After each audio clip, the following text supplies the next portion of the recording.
अस्सलामुअलैकुम। बस पर्दा हक़ाइक़ सनसनी खेज़ इंकशाफ़ात प्रोग्राम बेनकाब। मैं हूँ आपके साथ सफ़ान खान। सियासी माहौल में कशीदगी है, पेचीदगियाँ हैं, आइनी कानूनी बहस है। आज इमरान खान साहब के साथ जो इस्लामाबाद हाई कोर्ट में हुआ, इस पर मुख्तलिफ कानूनी माहिरीन ने जो राय दी है उसके मुताबिक ये अनप्रेसिडेंटेड है। इस पर प्रोग्राम में बात भी करेंगे माहिर कानून से कि वो क्या समझते हैं अहम मामले को लेकर। अलकादिर ट्रस्ट में तो बेल हुई, लेकिन दीगर मुकदमात में भी जो लाहौर में थे उनमें प्रोटेक्टिव बेल्स और इसके अलावा और मुल्क भर में जो मुकदमात हैं उनकी गिरफ्तारी ताहाल रोक दी गई है। तो ये बड़ा अनप्रेसिडेंटेड हुआ है। और इसके साथ ही कुछ देर बाद पीडीएम के सरबराह जनाब मौलाना फजलुर रहमान साहब की तरफ से एक अहम ऐलान हुआ। इस ऐलान के मुताबिक पीडीएम की जमातें पीर को एहतजाज करने जा रही हैं। क्या ऐलान हुआ, मौलाना फजलुर रहमान साहब ने क्या कहा, लेट्स हियर दिस फर्स्ट। तो आज का मुत्तफ़क़ा ऐलान सोमवार के रोज़ इस्लामाबाद में सुप्रीम कोर्ट के आगे मुल्क भर का अवाम और हमारे पार्टी के एक एक कारकुन घर से निकलेगा। कोई ये नहीं सोचेगा कि मेरा फलाना काम है, मैं इसके लिए रुक रहा हूँ। उसको सब कुछ छोड़कर इस्लामाबाद की तरफ आना होगा और सुप्रीम कोर्ट के आगे पुरअमन एहतजाज देना होगा। पुरअमन होगा, एहतजाज होगा। और हमारी तो आपने तारीख देखी है। हम यहाँ इस्लामाबाद आए हैं, आपकी आंखों के सामने 15 दिन हम रहे हैं। इतना बड़ा हुजूम यहाँ रहा, लेकिन आपने देखा कि हमने कानून को हाथ में नहीं लिया।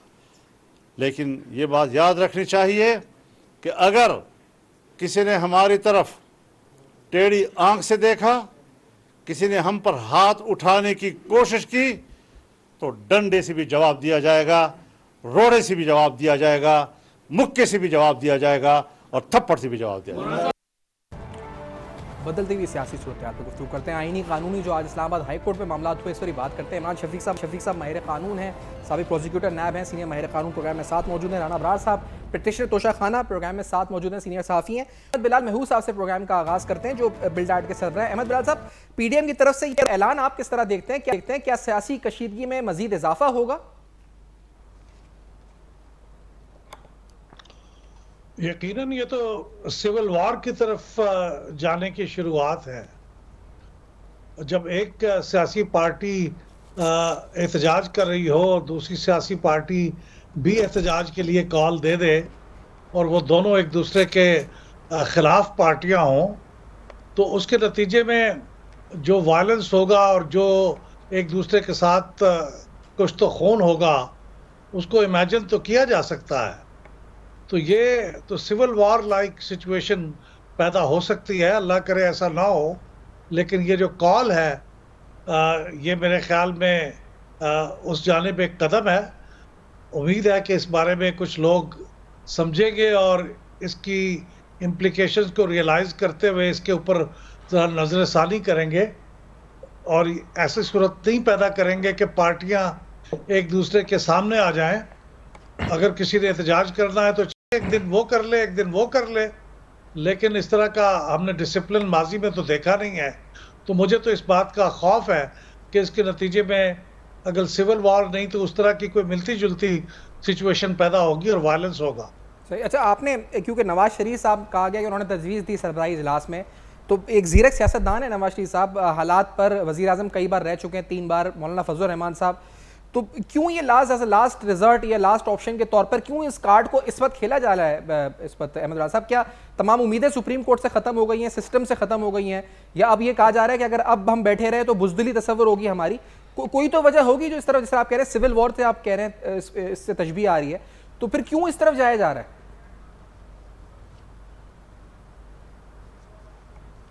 उसकी एक जो बज़ाहिर वजह मुझे नज़र आती है, वो काफ़ी वजह नहीं है कि इस तरह के काम किए जाएं।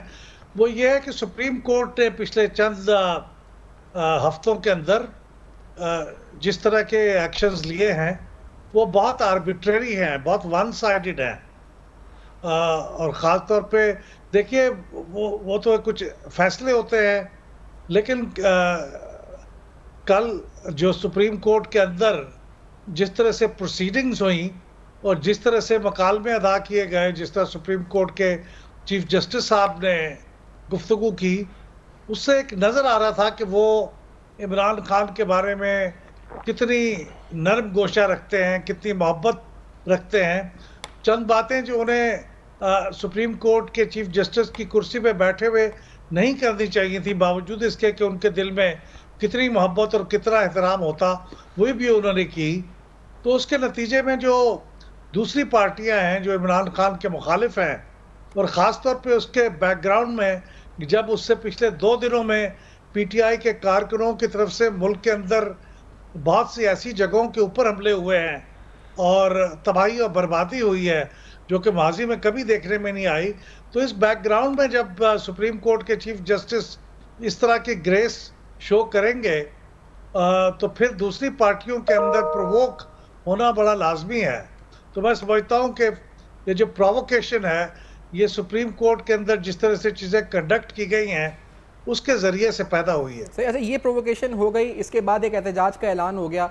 दूसरा अहम मसला इमरजेंसी का नफाज है, ये काबीना में ज़ेर गौर है। अहमद वलाल साहब, ये जो ऑप्शन है ये अगर इस्तेमाल होता है या काबीना इस तरफ जाती है तो इसमें सदर मुमलिकत का एक अहम किरदार होता है। तो क्या आपको लगता है एक नया कॉन्स्टिट्यूशनल क्राइसिस हम बढ़ जाएंगे अगर इमरजेंसी के नफाज इसका मशवरा कुछ वफाकी वज़रा दे रहे हैं और सदर मुमलिकत एडवाइज प्राइम मिनिस्टर की उस पर एक्ट नहीं करते? क्या उनके पास ये ऑप्शन होगा और क्या ये नफाज इस एहतजाज में मुमकिन रुकावट बन सकता है जो पीर को पीडीएम ने खुद ऐलान किया हुआ है? देखिए, सदर ममलकत इसमें रुकावट तो नहीं बन सकते, इसको डिले कर सकते हैं। अच्छा। क्योंकि सदर ममलकत पे जो एडवाइस होती है वजीर आजम की, वो बाइंडिंग होती है, तो उसके ऊपर अमल करने के पाबंद हैं। लेकिन जाहिर है उनके पास कॉन्स्टिट्यूशन में ये गुंजाइश मौजूद है कि वो इतने दिन ले लें और उसके बाद फिर उसे वापस भेज दें, और फिर उनकी वजाहत आ जाए तो फिर कुछ दिनों के बाद उनको टाइम दिया गया। तो कोई टोटल मेरा ख्याल है 25 दिन बनते हैं कि अगर वो बहुत भी मैक्सिमम डिले करें तो 25 दिन डिले कर सकते हैं, लेकिन उसको रोक नहीं सकते। लेकिन मैं हैरान ये हूँ कि इस एमरजेंसी से क्या फ़ायदा हो जाएगा हुकूमत को। अमूमन एमरजेंसी में उस सूरत पे लगाई जाती है जब सूबों के अंदर हुकूमतें उनकी मंशा के मुताबिक काम ना कर रही हों, तो वो सूबों के जो इख्तियारात हैं वो वफाकी हुकूमत अपने हाथ में ले लेती है, या सूबाई असम्बलियों के इख्तियारात, लेजिस्लेटिव पावर्स, वो कौमी असम्बली और जॉइंट सेशन के पास आ जाते हैं। तो ऐसी सूरत तो अब नहीं है। कराची में तो ज़ाहिर है, सिंध में तो वो इस तरह के एमरजेंसी का नफाज नहीं करेंगे, सही। ना ही बलोचिस्तान में करेंगे, वहाँ उनके अलाइज की हुकूमत है। पंजाब और खैबर पख्तूनख्वा में असम्बलियाँ हैं ही नहीं, और वहाँ जो केयरटेकर गवर्नमेंट है उनके साथ भी उनका कोई ऐसा इख्तलाफ नहीं है। तो माजी में ये जो एमरजेंसी का नफाज हुआ है, प्रोक्लेमेशन ऑफ एमरजेंसी, ये उस ज़माने में होता था जब सूबाई असम्बलियाँ या सूबाई हुकूमत एक ऐसी होती थी जो वफाकी हुकूमत के साथ मिल के नहीं चल सकती थी। तो वफाकी हुकूमत सूबाई असम्बली को बर्खास्त करने के लिए, वहाँ उसकी पावर्स को एज्यूम करने के लिए वो एमरजेंसी लगाती है, लेकिन अब ऐसी सूरत हाल है नहीं। सही। और बाकी आपने आर्टिकल 245 के तहत फौज को बुला लिया है, उससे फंडामेंटल राइट्स वैसे ही सस्पेंड हो जाते हैं, और हत्ता कि हाई कोर्ट के इख्तियारात भी महदूद हो जाते हैं। सही। वो नए केस नहीं सुन सकती, पुराने केसेस भी फ्रीजर में चले जाते हैं। तो एमरजेंसी का मुझे नहीं लगता कि कोई फ़ायदा होगा उनको। जब मेरे ख्याल में माहिरीन कानून बताएंगे तो शायद वो इस नतीजे पर पहुंच जाएंगे कि एमरजेंसी से उन्हें कोई खास फ़ायदा नहीं होने वाला। अच्छा, ये जो माहिरीन कानून और इसी तरफ बढ़ते हैं, इस्लामाबाद हाई कोर्ट में जो आज कुछ हुआ, इमरान शफीक साहब, आप कानूनी मामला देखते हैं, समझते हैं, गौर भी रखते हैं इन मामला पर। ये मामला क्या हुआ कि अल कादिर ट्रस्ट केस में जमानत हुई, जिस तरह से पूरा मामला, एक तो उनकी गिरफ्तारी पहले इलीगल डिक्लेयर हुई, फिर जिस तरह उनकी आज जमानतें हुई, यानी एहतसाब अदालत ने रिमांड दिया हुआ था, फिर हायर कोर्ट ने उनको रिहा कर दिया। ये आपके प्रेसिडेंट में, लीगल आपके एक्सपीरियंस में, स्पैन ऑफ लाइफ में ऐसा कोई एग्जाम्पल है इमरान शफीक साहब? देखिए, ये एक बहरहाल एक एक्सेप्शनल सिचुएशन है, और कानूनी एतबार से अगर देखा जाए तो इस वक्त अगर उनकी गिरफ्तारी गैर कानूनी सुप्रीम कोर्ट ने डिक्लेयर कर दी है, तो उसके बाद यकीनन गिरफ्तारी के बाद की जो सब्सिक्वेंट जितने भी इक़दामात हैं वो ऑटोमेटिकली ख़त्म हो जाते हैं। वो जो बिलाल साहब कह रहे थे, अभी फरमा रहे थे कि सुप्रीम कोर्ट ने जिस तरह एक्स्ट्रा ऑर्डनरी उनको ट्रीट किया है, वो यकीनन एक वन साइडेडनेस का एक तासुर देता है।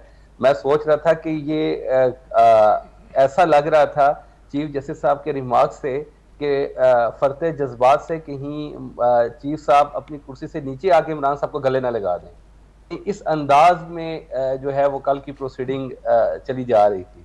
तो ये जो है वो थोड़ा सा एक यकीनन ये एक तासुर सुप्रीम कोर्ट की तरफ से जाना और फिर मुसलसल जाना और फिर मुसलसल हर केस में जाना, तो ये और फिर एक पूरा प्रोसेस है जो सुप्रीम कोर्ट खुद कहती है कि नीचे एक पूरा प्रोसेस है हर चीज को डील करने का, उस प्रोसेस के मुताबिक काम होने चाहिए।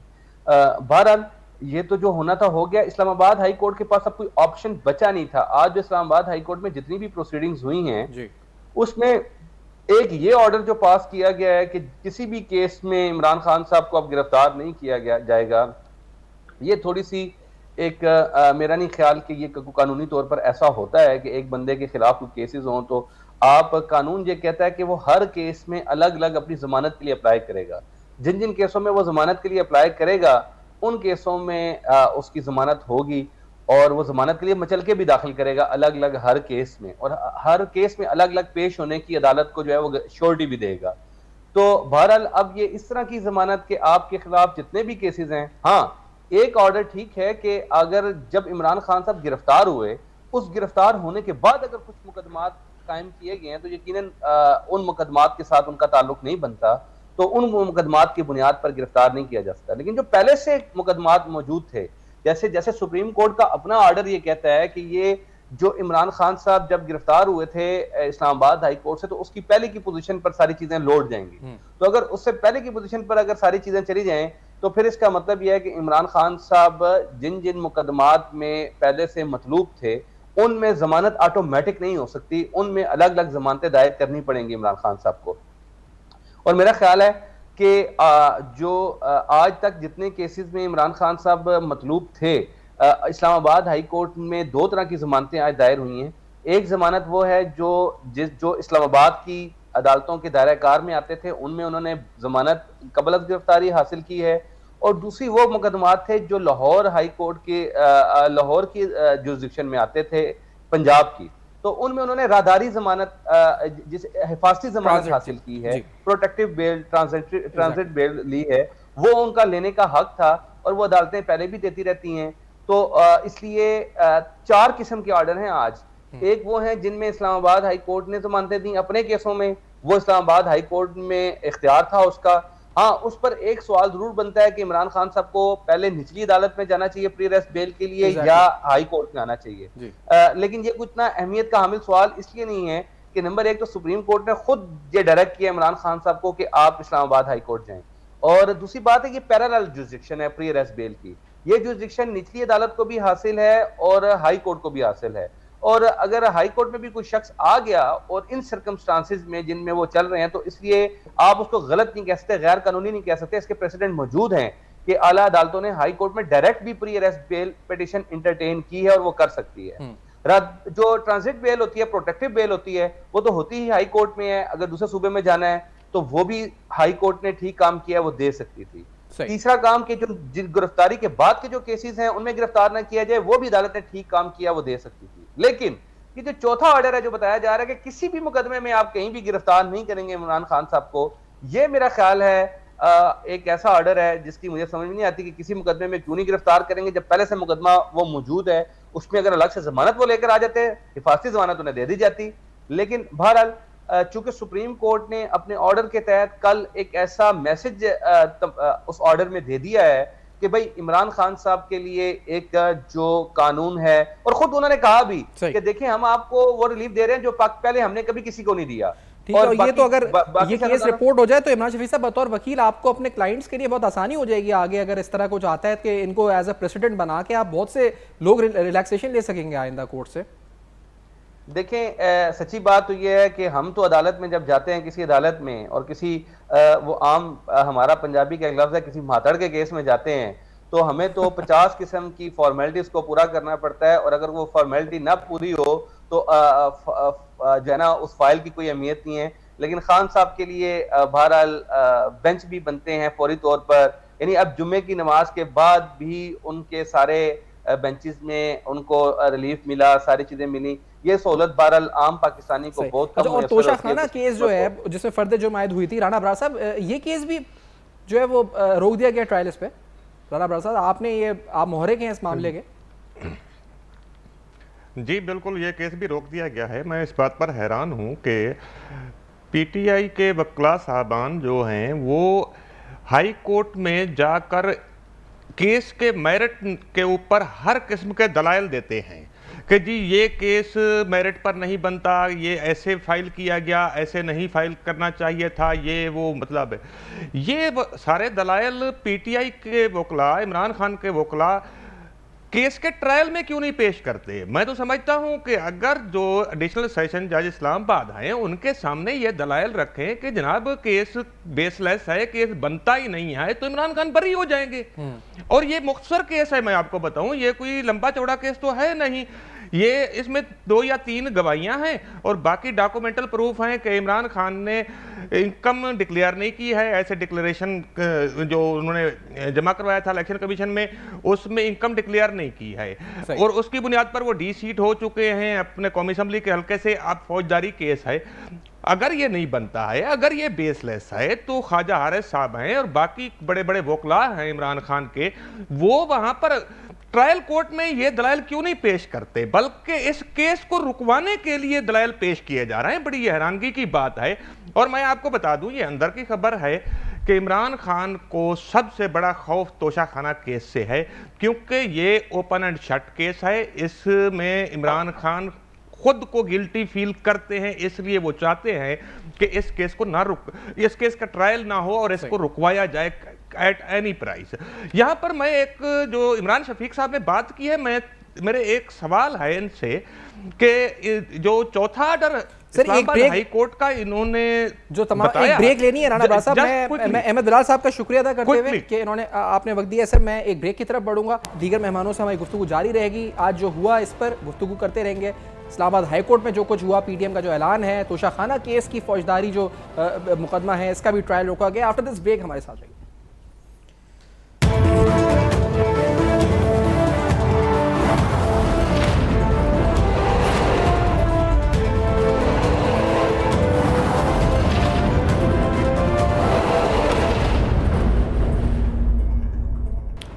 Welcome back. आप देख रहे हैं बेनकाब। आज अहम तरीन सवालात इमरान खान साहब के साथ जो कुछ हुआ इस्लामाबाद हाई कोर्ट में, जिस तरह उनको ज़मानतें मिली, किस किस्म की ज़मानतें हुई, किस तरह के आज फैसले आए, 4 अक़साम जो आप सुन रहे थे माहिर कानून से, और साथ साथ पीडीएम की तरफ से एहतजाज का ऐलान, पीर के रोज़ इस्लामाबाद आने की कारकुनों को कॉल। और आपने सुना कि अहमद बिलाल साहब पिल्डाट के सरबराह कहते हैं कि ये खुदा न खास्ता मामला खाना जंगी की तरफ यानी सिविल वॉर की तरफ जा सकता है। शायद कोई भी जमात ये नहीं चाहे कि पाकिस्तान के हालात इस तरफ जाएं, लेकिन ये अनसर्टनिटी, ये हैजान की कैफियत, इसमें मजीद इजाफा मुतवक्का है आइंदा कुछ दिनों में। राणा अबरार साहब, आप एक सवाल इमरान शफीक साहब के सामने रखना चाह रहे थे। इमरान शफीक साहब भी साथ हैं, आप भी साथ हैं, फरमाइए। आप कुछ पूछ रहे थे तोशाखाना के गालिबन तमाम मुकदमात में जो जमानतें मिली उस हवाले से। राणा अबरार साहब जी, मैं वो सवाल बिल्कुल 2 सवाल हैं मेरे इमरान शफीक साहब से, लेकिन इससे पहले मैं ये ज़रा बात करना चाहता हूँ कि ये ऐसा हो क्यों रहा है कि एकदम पाकिस्तान में दोनों तरफ से प्रोटेस्ट की कॉल आ गई है। एक तरफ पीटीआई प्रोटेस्ट कर रही है, मुल्क में तोड़ फोड़ हो रहा है, इंतशार है इस सरकारी तनसीबात के ऊपर, हत्ता के हमारे दिफाई इदारों के तनसीबात के ऊपर भी हमले हुए हैं पिछले 4 रोज़ के दौरान। इसके अलावा पुलिस की दर्जनों गाड़ियाँ पंजाब में, सिंध में, खैबर पख्तूनख्वा में जला दी गई हैं। इसके पीछे थोड़ा सा बैकग्राउंड में भी जाने की ज़रूरत है कि आखिर ये सब कुछ क्यों हो रहा है इस वक्त। मैं आपको याद दिलाना चाहूँगा, 2014 में ले जाना चाहूँगा, जब चाइना के प्रेसिडेंट शी जिनपिंग यहाँ पाकिस्तान में आ रहे थे और सी पैक के MOU साइन होने वाले थे, तो उस वक्त भी पाकिस्तान में इस्लामाबाद में एक बहुत बड़ा लॉन्ग मार्च 2 तंजीमें लेकर आ गई थीं। एक लॉन्ग मार्च को इमरान खान लीड कर रहे थे और दूसरे साहब थे जो कि वो बाद में कनाडा चले गए और कहीं पर उनके अता पता नहीं है। और वो 122 दिन का धरना हुआ, उसके नतीजे में पाकिस्तान को नाकाबिल तलाफी नुकसान पहुंचा था और सी पैक 2 साल के लिए ताखीर का शिकार हो गया था। और हमने ये भी देखा है कि उस सी पैक को रुकवाने के लिए 2 बैरूनी ताकतों ने एड़ी चोटी का जोर लगाया है। एक यूनाइटेड स्टेट ऑफ अमेरिका है और दूसरा इंडिया। इन दोनों ताकतों ने पैसा भी खर्च किया, इन्फ्लुएंस भी इस्तेमाल किया, और जब 2018 में इलेक्शन हुए तो पीटीआई की गवर्नमेंट आई तो हमने देखा कि एक सी पैक अथॉरिटी बनाई गई जिसमें एक रिटायर्ड जनरल को बिठाया गया और सी पैक को अचानक रोल बैक कर दिया गया, बल्कि वो सी पैक रोल बैक अथॉरिटी बन गई। और एक मर्तबा फिर जब रिजीम चेंज हुई है तो मौजूदा हुकूमत ने दिन रात काम किया है। मैंने खुद देखा है, मैं इस बात का आई विटनेस हूं कि प्लानिंग मिनिस्ट्री में रात के सुबह 5 बजे तक काम होता रहा है। सेक्रेटरी प्लानिंग वहां पर मौजूद रहे हैं, सुबह 5 बजे तक सारी रात काम होता रहा है, क्योंकि चाइनीज को हमने इस हद तक नाराज कर दिया था, वो पाकिस्तान पर एतमाद नहीं कर रहे थे, उनका एतमाद बहाल किया गया।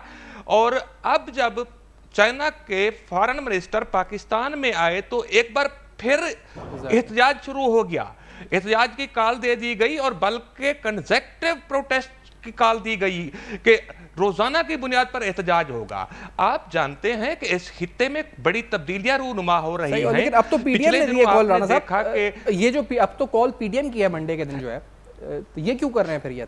जी मैं उसी पर आ रहा हूं, लेकिन थोड़ा सा सिनेरियो को आप देखें कि खित्ते में क्या तब्दीलियां आ रही हैं कि चाइना रोल अदा कर रहा है कि सऊदी अरब और ईरान के ताल्लुकात बहाल हो चुके हैं। सऊदी अरब ने सफीर भी ईरान में तैनात कर दिया है। इसके अलावा ईरान और उर्दन के, सऊदी अरब और शाम के, ये सारी चीजें एक जो युआन ब्लॉक बन रहा है, इंटरनेशनल ट्रेड में डॉलर की बजाय युआन को तरजीह दी जा रही है।